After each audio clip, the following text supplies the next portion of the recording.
안녕하세요. 포유환율연구소입니다. 이번 시간에는 최근 문제가 되고 있는 중국 경제와 그리고 미국의 시장금리 고공행진이 증시에 여러 가지 형태로 변화를 줄 건데, 그렇다면 투자 전략은 어떻게 가져갈 것이냐 라는 주제를 가지고 나왔습니다. 이 중국 경제는 사실 어제 오늘 얘기는 아니에요. 제가 2021년 3월경이죠. 8.15머니에서 중국에 투자하지 마라. 중국 경제 불확실성이 갈수록 심화될 거다. 차라리 미국에 투자하라. 그런 얘기를 한 기억이 지금도 생생한데, 당시 국내 경제학자들, 김영희 교수라든지 안유아 교수 같은 분들 대부분이 이제 중국에 투자하라 했죠. 미국은 굉장히 어려울 거다. 즉, 과거에 경험하지 못한 위기가 미국에 닥칠 거다. 심지어는 10월 대공황설까지 있었고요. 그럼에도 불구하고 제가 미국 쪽에는 부정적인 의견에 대해서 강하게 반론을 제기하고 오히려 중국이 위험하다. 근데 약 한 3년이 지난 시점에 와서 중국 경제가 풍전등화예요. 반대로 당시 미국이 어렵고 일본이 어렵다고 주장했는데 금년 들어와 가지고 미국 경제도 탄탄하고 일본 경제도 탄탄해요. 최근 1분기, 2분기 성장률 여러분 다 아실 테니까 그 제외하고 7월 소비만 보더라도 미국은 그 0.7% 증가했어요. 6월 대비. 한 달만 놓고 보면 거의 8% 성장했죠. 물론 이제 분기별로 그 성장률 나오니까 8월, 9월은 거기에 못 미칠 것입니다만은 7월까지는 미국 경제는 탄탄했고 일본도 마찬가지예요. 일본도 예상보다 성장률이 높고 미국도 예상보다 성장률이 훨씬 높는데 중국만 예상보다 점점 나빠지고 그 통계조차도 믿을 수가 없는 거죠. 예를 들어서 실업률을 보면 대졸 실업률이 21%라고 하는데 실제 베이징 대 교수들이 조사한 바에 의하면 거의 46%는 오거든요. 그러니까 통계도 믿을 수가 없는 거죠. 또 정부가 발표하는 실업률 통계는 일주일에 하루만, 한 시간만 일을 하면 또 실업자에 포함 안 돼요. 그 통계 작성상의 문제도 있고, 여하튼 피부로 느끼는 중국 경제와 통계 중국 경제는 완전히 다르다. 제가 2021년 우리가 연구소 방송을 시작했는데 3월에 중국 경제 부각을 시켰죠. 문제가 있다고. 그 다음에 9월에 첫 방송을 할 때도 중국 경제부터 제일 먼저 다루었어요. 그만큼 중국 경제가 심각하다고 봐한 거죠. 그 당시 대부분 국내 경제학자들 유튜브에서 활동하시는 분들 그분들은 중국이 괜찮다고 했는데 포유환율연구소가 볼 적에는 그때부터 중국이 훨씬 더 미국이나 일본보다 심각해 보였어요. 그래서 중국에 투자하지 말라고 했는데 최근에 홍콩 지수를 보니까 제가 2021년 3월에 그 중국 주식 투자하지 말라고 하더라도 그래도 한 3만 선 가까이 됐는데 지금 1만 8천 세대까지 추락했어요. 홍콩 증시에 상장된 약 한 70%는 중국 기업이죠. 대부분 우리 국내 ETF 상품도 홍콩에 상장된 중국 기업을 대상으로 한 ETF죠. 여하튼 중국 경제는 헝다가 이제 2020 디폴트 나왔고 최근에 미국에서도 이제 파산 절차에 들어가는 것 같더라고요. 파산 보호 신청하니까 그만큼 이제 중국 경제가 이제 본격적으로 어려워지는 국면에 시작됐다. 아마 한국에 지금 현재 중국이 겪고 있는 어려움이 상륙하는 데는 또 한 4, 6개월 시차가 걸리죠. 그래서 지금 오늘 이 중국 경제와 관련해 가지고 또 시장금리도 같이 연결되어 있어요. 흔히들 시장금리와 기준금리를 구분도 못하는 경제학자들이 많은데 시장금리는 지금 회사 신용등급별로 완전히 달라요. 중국 의존도가 높은 기업은 금리가 고공행진을 하는데 신용 등급까지 내려갈 수 있어요. 그러니까 시장 금리가 급등할 수 있는 거죠. 그런 기업들은. 우리나라 그런 기업이 많으니까 중국 경제 의존도가 많은 기업 많죠.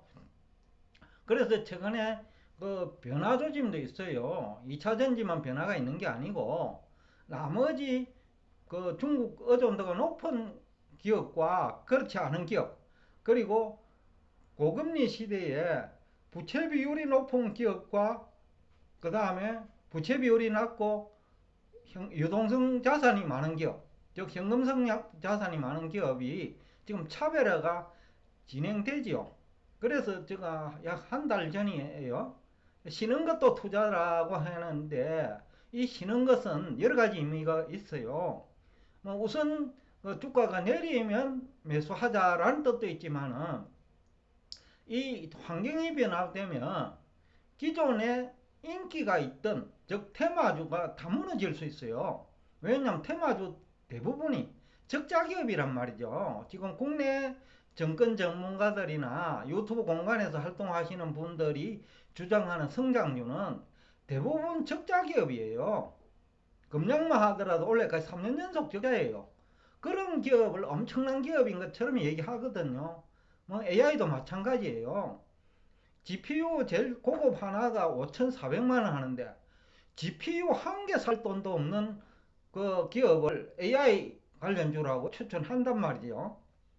그게 우리나라 정권 전문가들의 수준이에요. 또 유튜브 공간에서 90%의 성장주를 얘기하는 사람의 수준이 GPU 한 개도 살 돈이 없는 회사를 마치 AI 수혜기업인 것양 여러분들에게 호도하고 있다는 거죠. 그래서 제가 쉬는 것도 투자라는 것의 의미는 바로 그런 것도 이번에 정리가 될 거라는 거죠. 금리 오르고 중국 어제 온도가 높은 기업이 많으니까 그런 기업이 어려워지면 한계 기업은 부도위기에 직면하죠. 그리고 돈이 있는 정반대지요, 그죠? 돈이 있는 기업은 부도난 기업을 헐값으로 또 인수할 수 있죠.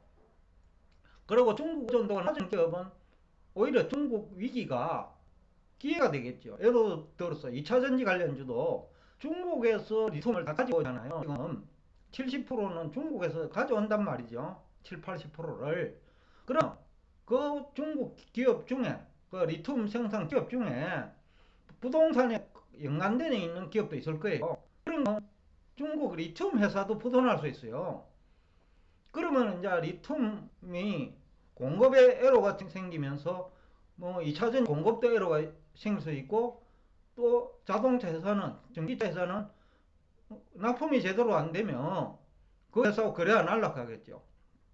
우리는 2차전지 업체가 다 그런 기업이죠.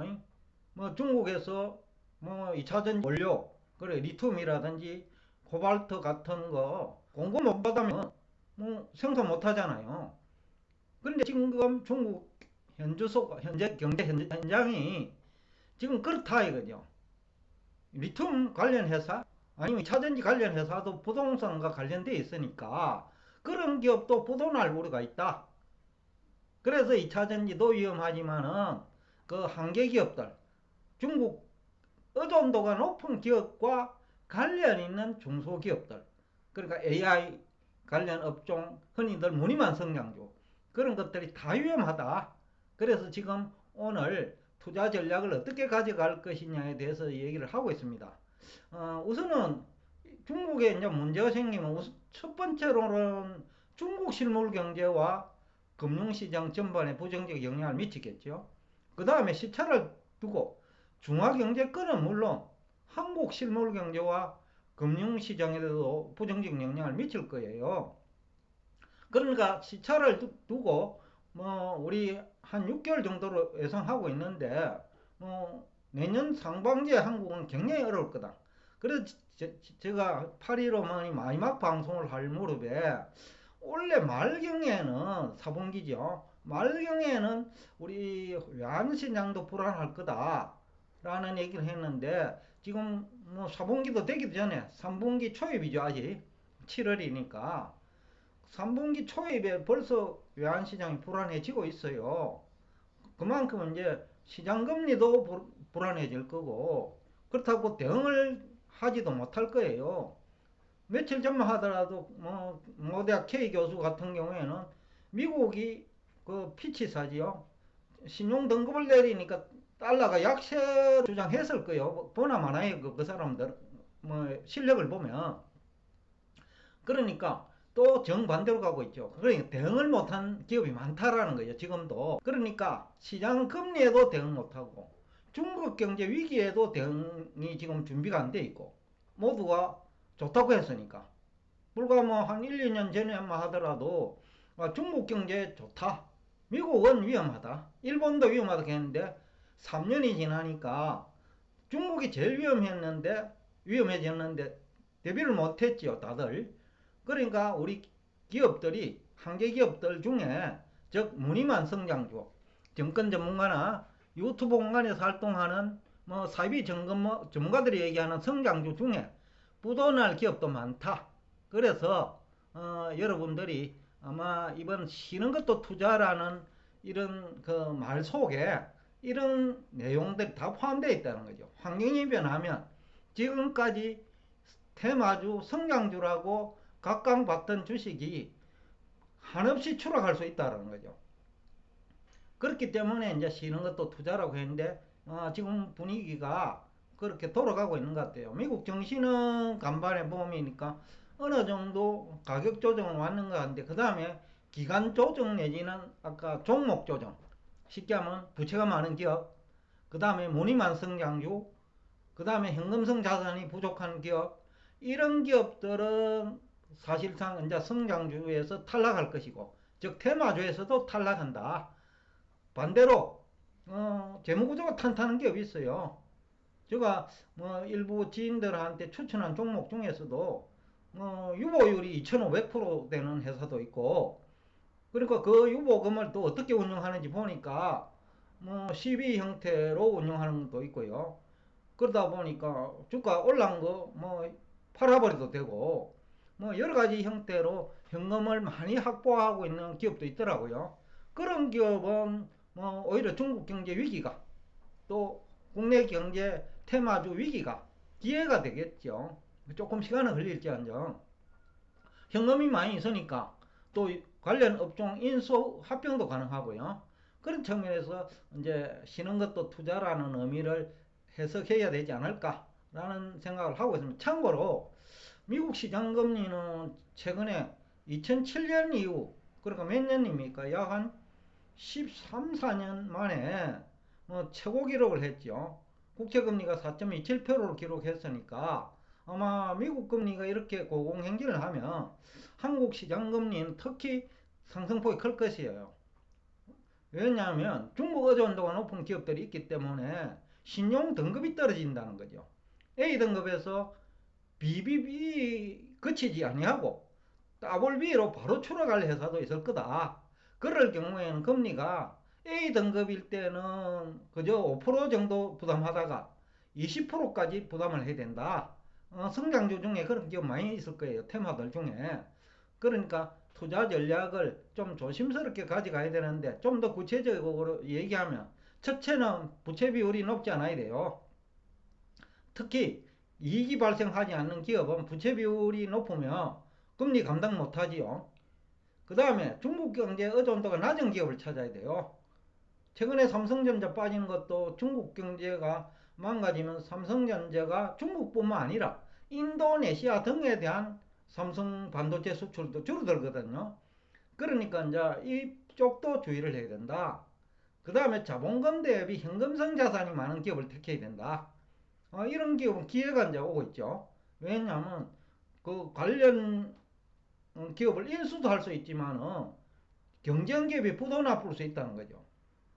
그러니까 부도나면 그만큼 이제 자기의 시장 지배력이 살아남은 기업의 시장 지배력이 높아지죠. 그런 측면에서 자본금 대비 현금성 자산이 많은 기업도 좋다. 그 다음에 지금이야말로 성장성보다는 수익성을 강조할 때다. 그래서 우리 대표님이 가지고 있고 또 그 중에서 가장 공헌도가 높은 분 한 분이 가지고 있는 기업은 어제 같은 경우에도 하루에 10%나 오르는 그런 조금 희망적인 그런 모습, 즉 시장 환경이 바뀐다는 거예요. 여하튼 지금 환경은 뭐 중국 경제라는 그 불확실성과 뭐 중국 경제 불확실성이 2001년과 달라요. 지금은 그야말로 풍전등화와 같은 중국 경제와 시장금리 공공행진이 서로 결합된다는 겁니다. 그럴 경우에는 A등급이 트리플 B 거치지 아니하고 더블 B로 바로 그 신용등급이 추락하면서 금리가 20%까지 치솟을 수 있으니까 철저하게 부채 비율이 높지 않고 현금성 자산이 많고 중국 경제 의존도가 낮은 기업 중에서 성장성 플러스 수익성까지 그 확실한 기업에 투자한다면 오히려 지금이 수익률을 더 많이 낼 수 있는 그런 시간이 될 거다라는 얘기를 하면서 오늘 여러분과 대화를 여기서 끝내겠습니다. 오늘도 끝까지 경청해 주셔서 대단히 감사합니다.